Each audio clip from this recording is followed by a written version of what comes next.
Hi everyone, I'm Steven, and today I'm going to talk about the uncanny in Robert Frost's Stopping by Woods in a Snowy Evening. So, the reason that I choose this as my topic is because originally I wanted to do a film research, a film analysis, but I found out that there are many groups who want to do it as well. So, I decided to change my topic to something that is much more different. And I really found this poem interesting because instead of only showing the beauty of nature, the poem actually creates the hidden, actually have a hidden dark side, and which is very uncanny. And you will see it after my watching my analysis. So this is my outline, and first I will talk a little bit about the author, which is Robert Frost. Then following up will be my analysis, and I'm going to analyze this poem stanza by stanza, and there are four stanzas in this poem. Next, I will provide another example that is related to the poem itself and also related to the idea of the uncanny. Last will be my conclusion. So Robert Frost. Okay, so he is considered as the most famous and popular American poet, period. He was born in 1874 and died in 1963, and he is famous for his title as the winner of 4 Pulitzer Prize. He is the only winner who claims that prize 4 times, so he really has something. And yeah, and he is also famous for writing poems about rural life in New England. By the way, he is the mastery of form. He once said, writing free verse is like playing tennis with the net down. So in this quote, you can see how strongly he emphasized the importance of the form. Without the form, tennis will not be tennis. Also, without the form, the poem will be nothing. And you will see this personal trait uh, in the following analysis of his poem. So this is the poem that I'm going to talk about. I'm, I will read it. And Stopping by Woods in a Snowy Evening by Robert Frost. Whose woods these are, I think I know. His house is in the village though. You will not see me stopping here to watch his woods filled up with snow. My little horse must think it queer to stop without a farmhouse near. Between the woods and frozen lake, the darkest evening of the year. He gives his harness bells a shake to ask if there is some mistake. The only other sounds the sweep of easy wind and downy flake. The woods are lovely, dark and deep, but I have promises to keep, and miles to go before I sleep, and miles to go before I sleep. So I think this poem is very beautiful because not because the words are easy, the sentence is understandable easily, and you can actually have the image inside your brain when reading the poem, and it is the it is the image that is beautiful, and you can almost see the snow going down, the flake, also the woods that is very dark but charming but tempting, and the horse who feels oh the situation is crazy and who is uncertain about these things. So it's a very vivid picture when reading the poem. So now we'll move on to analysis. The first stanza. Whose woods these are, I think I know. So the first sentence is interesting because he uses self-answering question, which means that which indicate that the narrator is not sure about where he is. He is in between the place that is both familiar with to him and also unfamiliar to him because he thinks he knows this place, but he is not sure about it. So this kind of feelings is like familiar yet unfamiliar. It's something that we read in Freud's paper, unheimlich and heimlich. They are the same thing on different sides. And the next sentence, his house is in the village though. So here again, he guessed that he knew this land, the owner of this land, this woods, the land, and the owner's house is in the village though. So if you follow up, if you see the next sentence, he will not see me stopping here. So here he's pointing out that the village is actually in a distance to the woods. There are clear difference between them, just like the distance between the village and the woods. And he's creating this idea of the two opposite things, like the woods are wild, uncivilized, and also on the other hand, the village is home, feels homely, friendly, warm. It's everything that is opposite to the woods. So if the woods means uncivilized, wild, and crazy or mysterious, then the village will represent civilization, community, sense of homely and familiarity, and it's everything that is opposite of the woods. And also, you can see that the third sentence I highlighted not see me, these three words, which means that the narrator is a trespasser. And trespass means breaking into other people's property or land. So it contains something like an adventure, which contains a lot of risk, danger, and the feeling of unknown and unfamiliar. It's like breaking into other people's houses and without agreement, and you will never know what's actually inside. So from this sense we can know that the narrator stopped here.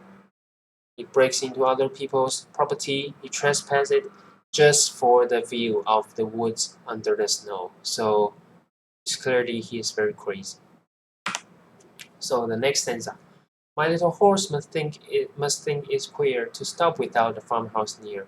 So these two lines talks about the feelings of the horse, and we all know that the horse is a sensitive animal which can sense the danger and something unsure, unusual, something insecure around you.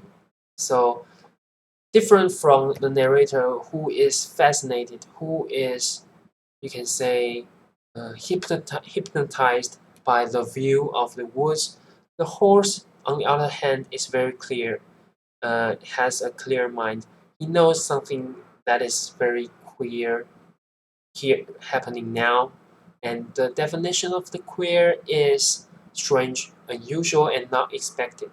So the horse here represents something that is more like rationality, logic, and reality in comparison to the narrator, which is now being pulled to the woods. His feelings control him, takes control. And the second line, to stop without the farmhouse near. So here the farmhouse represents something similar to the village. They function similarly. That there's a place for us to take a rest, and it's warm, it's friendly, and it's somewhere that we are familiar with, eh, which is very different from the woods. So you can see the point C. I listed some aspect that is very different, like farmhouse versus woods. It's like insecure versus secure, and safe versus unsafe, familiar versus unfamiliar. So these are the contrasts that this poem points out, and it really creates sort of uncanny when the narrators watching the snow and the woods, because it's the place that he seems recognized, but yet still strange. And the third line and the fourth line, between the woods and frozen lake, the darkest evening of the year. So here I mark the last sentence, the darkest evening of the year. Different from the first sentence in stanza 1, which is a question, self-answer question, which represents the uncertainty about the narrator. This line is a claim. It's, it's like it's very straightforward. It says it's the darkest evening of the year, and this line is related to dark. The definition of dark is like not light, no light, black, sad and without hope, evil, threatening, secret or hidden. So there are many negative descriptions about the word dark. So here is the line functions as the watershed of the whole poem because it's in the middle of the poem, and it creates all these kind of negative image of darkness. It's like the first two stanzas are like rising action, and here we have the climax, the watershed. Then everything just go differently and go in a very different way that we are not uh, expect. We are not expecting. And yeah, it's a turning point. So here you can see in stanza 3, I marked all the glottal sounds g, k, k, p. These sounds are glottal sounds which provides kind of harsh and spooky feelings that is strange and unfamiliar because it, it creates a kind of discord in the sentence, like the sentence is not very smooth when you have these sounds inside. He, like for example, he gives his harness bells a shake to ask if there is some mistake. You see the breakdown of the glottal sounds? It makes the whole sentence not very smooth, and it's just like something that is there stopping you. So it's like something strange happening. So it doesn't feel the same. It doesn't feel that it's normal. It's abnormal, unfamiliar, strange. Everything that is related to unheimlich. And also here you can see the sentence. The horse is giving a shake. He spells a shake because he senses something wrong, and he wants to make sure that is there something wrong about all this situation that you stop here watching the view? So the horse again represents reality and consciousness. And the next sentence, the next line, the only other sounds the sweep of easy wind and downly flake. So here you can see that the only sound here that you can hear now is the sound of the wind and the snow. So it means that it's an absolute quietness, and there's nothing that makes sounds besides the snows and the winds. So it's kind of weird because they are outside. They are not in home, not in library. They are outside in the nature, and all they have is the sound of wind and snow. So if you're familiar with the horror film, you will notice that before the jump scare, there's a long period of quietness in order to build the tension of the shock. And I think these two lines serve the same similar meanings, similar functions as the long period in the film. So the quietness means something hidden behind is not come up that does not come out yet, and something behind and the still and quiet scene. So it is familiar and thus tempting, yet strange and uncertain. So it's like a view that is very so that in narrator's perspective, the view is very beautiful, but it also seems a little bit strange. Like why is it so quiet? Why is it there's no sound around them, and my horse is acting weird. He's shaking his head to make the bell rings, and what's wrong with this, even though the view is amazing? So you can see how it turns, how it goes in the last stanza. The woods are lovely, dark and deep, but I have promises to keep, and miles to go before I sleep, and miles to go before I sleep. So here again you can see what I highlight. Lovely, dark, deep. These three adjectives are actually called oxymoron. So it means that words that use together that have or seem to have opposite meanings. So you can see the narrator is using two opposite meaning, an adjective that have two opposite meanings to describe the same things, which is exactly what we read in Freud's paper. Familiar and familiarity, these two things combined together and became something that is uncanny. So the woods, the quietness of the woods, and also the woods is the place that you know you are familiar with.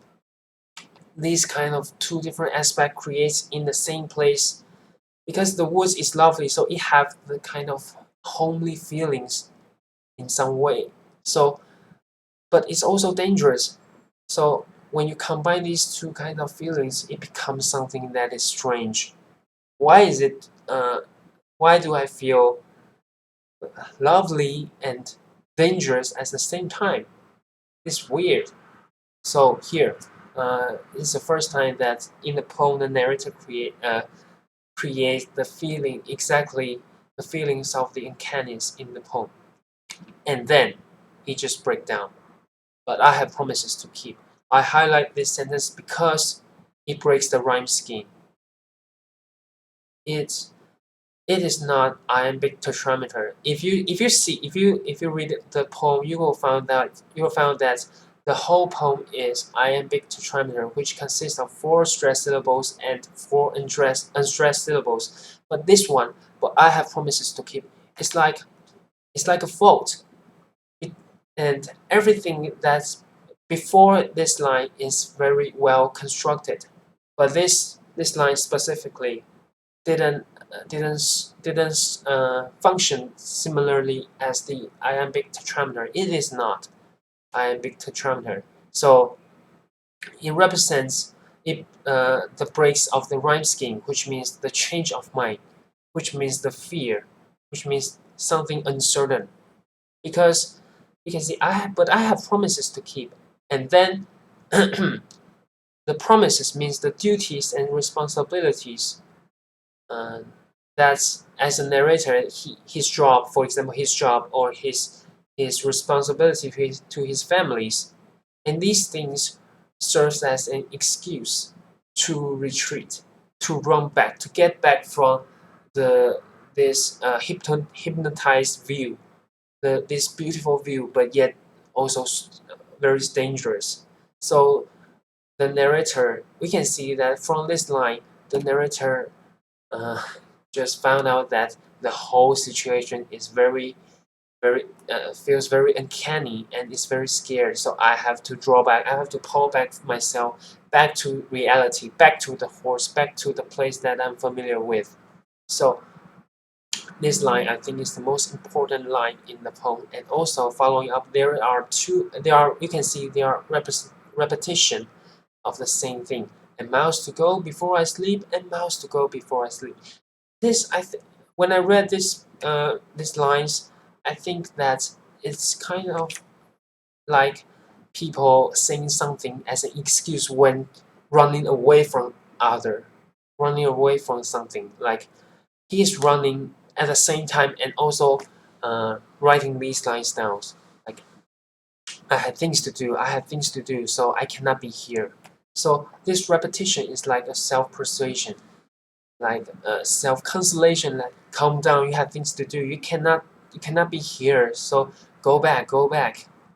So the whole poem is well constructed in the first three stanzas and break down the whole thing breaks down to reveal the feelings of the uncanniness in the last stanza, especially the last three lines. So this is my analysis about this poem, and here I'm going to provide some similar situation in other works that when I read the poem, it reminds me of this scene in The Lord of the Rings. Is the chapter which talks about the Fangron forest and the hobbits. So in these scenes, it creates the sense of familiarity and unfamiliarity at the same time as well. And the Fangrong forest is different from the darkness of the Mirkwood. It's another forest in the story, and it's a forest of great fear. So later I will have a quote in the chapter, and you can see these things. That this forest is familiar to the hobbits. The hobbits is familiar with these forests, the Fangrong forest, but it's also strange and mysterious at the same time. So here you can see that meanwhile the hobbits went with as much speed as the dark and tangled forest allowed, following the line of running stream westward and up towards the slopes of the mountains, deeper and deeper into Fangron. And a queer, you see the adjective, a queer stifling feeling came over them, as if the air were too thin or too scanty for breathing. So here they use the same words to describe the feelings of uncanny. So queer, something unexpected, something unusual, something strange. And next passage. Yes, it is all very dim and stuffy in here, said Pippin. It reminds me somehow of the old room in the great place of the Tooks, way back in the Smeals at Turborough, a huge place where the furniture has never been moved or changed for a generation. So here, Pippin says something that is familiar with things that he is familiar with. So the forest is not actually very strange. It reminds him something that he is used to.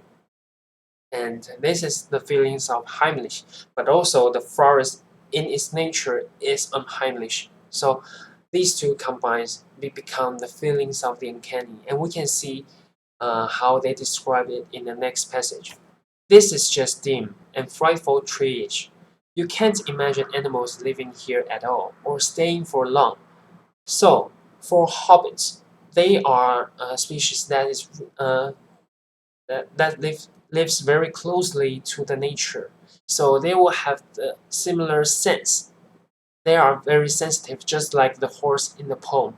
So they can sense something that is dangerous, something that is unusual. And you can see here he's saying that I can imagine animals living here. So this is the sense of uncanniness. He thinks, although this reminds me of something, the old place that I'm used to, but it's also uh, very strange and unfamiliar. So I don't think this place is a good place because it just brings out kind of creepy feelings about this place. So I don't think animals will love here. Just like us, the hobbits, we don't think it's a place to live. So uh, is related to the uncanniness of the wood, which is similar to what I just analyzed in the Robert Frost poem "Stopping Woods" by a Snowy Evening. And this is my conclusion. So first, the image of woods creates the feeling of both heimlich and unheimlich. And also, the horse's uneasiness reflects his owner's uncertainty. So the horse is like the rationality of the owner, his masters, and his master, by the way, is hypnotized or is delusioned by the great view, the beautiful view of the snow. And third, the breakdown of the form introduced the climax of the poem in last stanza. So you can move on to read again the last three lines in the last stanza. It's very interesting. And the last one, simple structure and predictable lines not only create a false sense of security, but give a hint of something uncanny hidden behind. So, if you look back to the poem itself, you can see that the words are easy, the sentences are easy and predictable. You can easily know what he's going to say next, and even the topic, even the title, "Stopping by Woods in the Snowy Evening," is a sentence, so it is not very difficult. So it is easy and feels friendly to people. So yeah, is that what we said about Robert Frost, who is mastery of forms? He created this kind of friendly image in order to feel the tension between the darkness of the woods, and also brings up the feelings of uncanny. Okay, so yeah, this is my presentation and hope you like it. Thanks.